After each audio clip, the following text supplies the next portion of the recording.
Solapur news plus, आवाज सामान्य जनतेचा. चॅनलला सबस्क्राईब करा, बेल आयकॉनवर क्लिक करा. अक्कलकोट तालुक्यातील बबलाद येथील जिल्हा परिषद प्राथमिक कन्नड शाळेच्या छताचा भाग कोसळून 12 विद्यार्थी आणि 2 शिक्षक जखमी झाल्याच्या घटनेनंतर आता दुर्घटनेच्या कारणावरून प्रशासन आणि ग्रामस्थ आमने सामने आले आहेत. मुख्य कार्यकारी अधिकारी कुशल जैन यांनी पाहणीनंतर छताला साडीच्या दोरीने झोका बांधल्यामुळे दुर्घटना घडल्याचे सांगितल्याचा दावा करण्यात आलाय. मात्र ग्रामस्थ आणि पालकांनी हा दावा फेटाळून लावत इमारतीच्या बांधकामाची गुणवत्ता आणि देखभालीचा प्रश्न उपस्थित केला आहे. बबलाद हे अक्कलकोट तालुक्यातील कर्नाटक सीमेलगतचे गाव. येथील जिल्हा परिषद प्राथमिक कन्नड शाळेची इमारत सुमारे 35 वर्षे जुनी असल्याचे ग्रामस्थांचे म्हणणे आहे.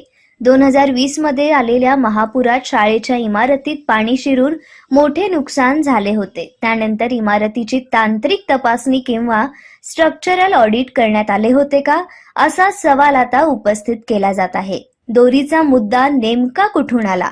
दुर्घटनेनंतर प्रशासनाकडून झोका बांधण्यासाठी वापरलेल्या साडीच्या दोरीचा मुद्दा पुढे करण्यात आला. मात्र घटनास्थळी दोरीचा वापरच झाला नसल्याचा दावा ग्रामस्थांनी केला आहे. त्यामुळे प्रशासनाने हा निष्कर्ष नेमका कोणत्या पाहणीच्या आधारे काढला, असा प्रश्न पालकांनी उपस्थित केला आहे.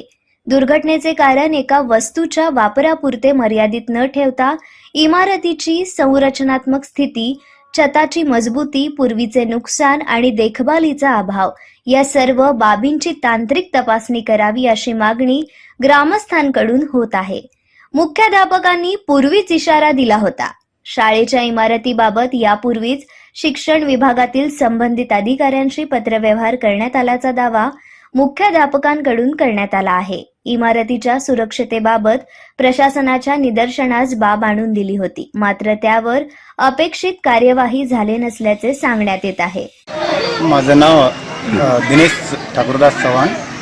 या शाळेत मी सहशिक्षक आहे आणि प्रभारी मुख्याध्यापक म्हणून काम पाहतो. काल 11 तारखेला जी दुर्घटना घडली आमच्या शाळेत, आम्ही परिपाठ नेहमीप्रमाणे परिपाठ झाल्यानंतर तिरंगा रॅली म्हणून आम्ही गावात प्रभात फेरी काढली. प्रभात फेरी शाळेत आल्यावर सर्व मुली साडीत वगैरे आलेले होते, ट्रेडिशनल वेशभूषा म्हणून. तर आम्ही आल्यानंतर मुलीनं सांगितलं तुम्ही साडी वगैरे काढून आपलं शाळेचं गणेश हे करून या, असं म्हणताना त्या मुली गेल्यावर हे लहान मुलं होते जे आमच्या सर आम्हाला खेळायला सोडा असं हट करायला लागले. मग त्यांना खेळायला सोडायचं कसं म्हणून आम्ही काय केलं, ते शाळेचं शैक्षणिक साहित्य आहे, रशीची दोरीची शिडी आहे, त्याचा वापर करून आपण त्यांना खेळायचं पण होते आणि त्याला वर खाली मोजणी वगैरे असं शैक्षणिक संकल्पना आपण स्पष्ट करता येते. मग ग्राउंडमध्ये खेळण्यापेक्षा हे बरं आहे म्हणून आम्ही सिलिंगला सरांना सांगितलं, सिलिंगला असं हे करून त्यांना खेळवा म्हणून. तेव्हा आमचे शिमृत सर आणि गवळी सर ते बांधत होते. बांधताना मुलं सर्व गोळा झाले. एक मुलांना त्यांनी चढून खाली उतरताना वरील स्लॅब प्लास्टर हे झालं, कोसळून हे अपघात झाला. शिक्षकांनी आपल्या अंगावर घेऊन मुलांना ह्याच्यामध्ये घेतले. पंचनामा झाल्यानंतर आता माझ्या माहितीप्रमाणे इथं इंजिनियर म्हणून कोणी इथं शाळेचं देखभाल किंवा करण्यासाठी कोणी आलेलं नाही. आता विषय आहे ऑडिट रिपोर्टचा. पण ऑडिट रिपोर्ट हे काही आम्ही केलेलं नाही. तरी शाळा असं दिसायला तंदुरुस्त म्हणजे ठीकठाकच आहे. त्यानंतर ग्रामपंचायतीवाल्यांनी काय डागडुजी त्यांनी केली असं म्हणतात. त्यांनी 2021-22ला काही ठिकाणी त्यांनी डागडुजी केली, वर कोबा करून दिले होते. आणि आतमध्ये पण त्यांचं आता काय एस्टिमेट आहे ग्रामपंचायतीकडून नेमका काय आहे, किती त्यांनी या 2-5 वर्षात शाळेसाठी जे काही केले त्याचं पूर्ण रेकॉर्ड काढून आमच्या शाळेसाठी काही काम केले किंवा कागदपत्र काम दाखवले ते बघितल्यानंतर त्याचं काय खरं आहे काय खोटं आहे हे समजणार आहे. आता मुख्याध्यापक म्हणून आम्हाला टार्गेट करण्यापेक्षा आम्ही शैक्षणिक साहित्य म्हणून त्यांना वापर करून मुलांना खेळवत होतो. त्यामुळं जे मूळ मुद्दा जे बांधकाम विभाग किंवा बांधकाम जे करणारे घटक आहेत त्यांना जर विचारून पूर्ण चौकशी आणि ती जर या विषयाला हे केलं तर बरं होईल असं मला वाटतं. लकाम शेट्टी माजी सरपंच बबलाद, तथा आमच्या घरच्या माझी उसावती संगीता लकाम शेट्टी, राहणार बबलाद. परवाशी 11 ऑगस्ट रोजी गावात सगळे मुले शाळेत असताना सकाळ सकाळी राष्ट्रगीत संपून 15 ऑगस्ट तयारीसाठी सगळ्या विद्यार्थ्यांनी घेऊन शिक्षक लोक गावात फेरी मारली. फेरे म्हणून आत एंट्री करताना ते शाळेच्या रूममध्ये एंट्री करताना जो बाहेरचा व्हरांडा आहे अचानक कोसळला. कशामुळे कोसळला म्हटलं तर बांधकामचा दर्जा बरोबर नाही. आणि 3-4 वर्षाच्या अगोदर आपल्या गावामध्ये महापूर आला होता. त्या महापुरामध्ये सगळे शाळाच पूर्णपणे बुडालं होतं. तेव्हापासून आजपर्यंत कुठला गळशी आला नाही. आपल्या विजिटला इथं त्यांचं कर्तव्य आहे की नाही, शाळेची परिस्थिती काय, त्याचं नेटिव्हेशन काय बघायला पाहिजे. अतिशय निकृष्ट दर्जाचं काम असताना देखील शाळा निकृष्ट आहे असं त्यांनी दाखवलं नाही. त्यासाठी असं प्रसंग घडलाय. आणि काल तर शिवसाहेब येऊन असं म्हणले की झोकामुळे झालंय. मला असं म्हणायचं आहे, मोठमोठ्या सिटीमध्ये मोठमोठ्या बिल्डिंगमध्ये आवडीनं झोका बांधतात लोक. जर झोक्यानं जर बांधकाम पडत असतील तर पुणे मुंबईसारख्या गावामध्ये झोका बांधले नसते कोणी. मी ह्या शब्दाचा तीव्र निषेध व्यक्त करतो शिवसाहेबांचा. आणि विशेष म्हणजे ते झोका बांधला गेला नाही. तिथं शाळेच्या पोरांना खेळण्यासाठी लोढो होतो, ते लोढो ते शासनाने दिलेला लोढ आहे. त्यामुळे असा प्रकार घडलाय. त्याने काल येऊन शिवसाहेब म्हणजे झोकाचं याच्यामध्ये विशेष नाही, उगीच आपल्या शाळेत असलेल्या शिक्षकांना बळीचा बकरा करण्यासाठी हा प्रकार चालू आहे. मी ह्या गोष्टीचा तीव्र शब्दामध्ये निषेध व्यक्त करतो. आणि परवाशी असं झालंय, आज बघा तुम्ही सध्या इथं संडाचं बांधकाम चालू आहे. त्याला पाया नाही, काय नाही, काय नाही. त्याला कोणी इथं जे येत नाही, दानवड देत नाही.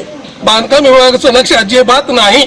अलीकडच्या 7 वर्षामध्ये अजिबात कुठल्या कामामध्ये दर्जाशीर काही उपयोग नाही. दर्जाचे कुठलंही काम होत नाही. सगळे शाळा जुन्या आहेत. आता प्रसंग थोडा घडलाय, त्याच्या पुढे भयानक दुर्घटना घडू नये त्यासाठी सर्व खोल्यांची बांधकाम करून नवीन बांधकाम व्हावी, या पालकातर्फे माझी नम्र विनंती आहे. बबला पेरंबचे रहिवासी, माजी सरपंच आणि शिवसेनेचा युवा नेता आहे. सध्या परिस्थितीने जी कालची परिस्थिती झालेली आहे ही दुःखद घटना आहे.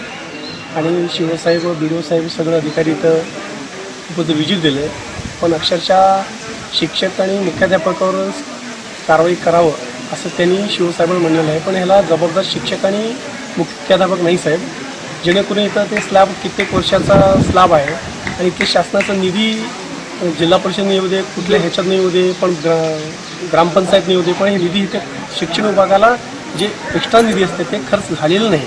माझं म्हणणं आहे की हे जे 13-14 मुलांना दुखापत झालेलं आहे, काल दवाखान्यामध्ये एक वेगळं वातावरण होऊ नये म्हणून मुद्दामून डिस्चार्ज घेतली, तरी त्यांना न्याय मिळाला पाहिजे. आणि शिक्षण विभागाचा निधी शासनाने दिलेला निधी कोणाच्या खिशात गेला हे पण त्याच्यात सानिभूतीची लाट आहे. आणि मला एवढं सांगायचं आहे तर जे अधिकारी असतील आणि त्यांच्यावर कायदेशीर कारवाई व्हायलाच पाहिजे. आणि जे काल शिवसाहेबांनी हे सांगितलं ते चुकीचं आहे.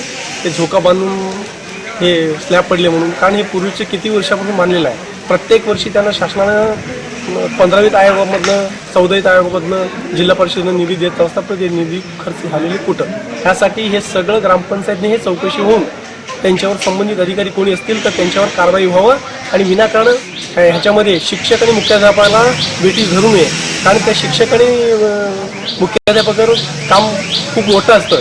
एक तर SIRचं काम चाललेलं आहे. म्हणून माझं विनंती आहे शासनाला की ताबडतोब हे संपूर्ण स्ट्रक्चर ऑडिट करून आणि सगळं खोली बांधकाम पाडून नव्याने बांधकाम करावं आणि संबंधित अधिकारी कोणी दोषी असतील तर त्यांच्यावर कायदेशीर कारवाई करावी ही माझी विनंती आहे. बघा जबाबदारी साहेब, शिक्षक जबाबदार नाही आहे, कारण त्यांना अनेक काम असतात. शाळा शिकवणं, शाळामध्ये हे करणं, रुजवणं